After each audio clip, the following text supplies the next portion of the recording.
જલ્દીથી જલ્દી આ વિડીયો જો પછી તમને કહું. હા ધર્મેશભાઈ, આ ધર્મેશને પોલીસ વાળા પકડી ગયા અને એમ કીધું ગોપાલ ઇટાલિયાનો પીએ પકડાઈ ગયો. તમને ખબર ધર્મેશ અમારા કાનાણી.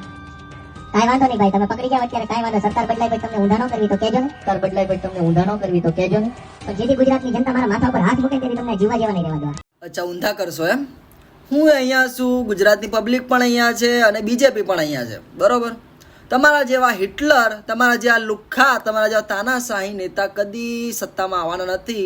આ તમારે સ્ટેમ્પ પેપર અને એફિડેવિટ બનાવી હોય તો બનાવી લેજો, હું બનાવી દઈશ, બરોબર? તમે તો કદી ઓલી વોટ ચોરીની એફિડેવિટ જમા કરાવી નહીં. ફાટે છે ને તમારી, તમે ખોટા છો, ખોટાડી ના છો તમે બધા, ખબર જ છે. એટલે તમારે જ્યારે મજા આવે ત્યારે લડત લડી લેજો. આજ 2027માં તમે પતી જવાના છો, એ તો મને ખબર જ છે. ને ગુજરાતની પબ્લિક સાંભળો, આવા લુખ્ખા અત્યારે ભાષણમાં એવું કહે છે કે મને આવા દો, પછી ઊંધા કરીને તમને બતાવું આમ ને તેમ ને.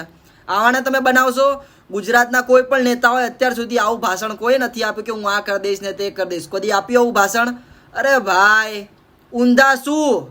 તું ગુજરાતની પબ્લિકને કે પોલીસવાળાઓને કોઈને પણ જ્યાં પણ સત્તામાં આવે કે ના આવે નહીં જવાનો, પણ આવી જાય ને અડી નહીં બતાવજે, પછી તમે બતાવીએ ગુજરાતની પબ્લિકે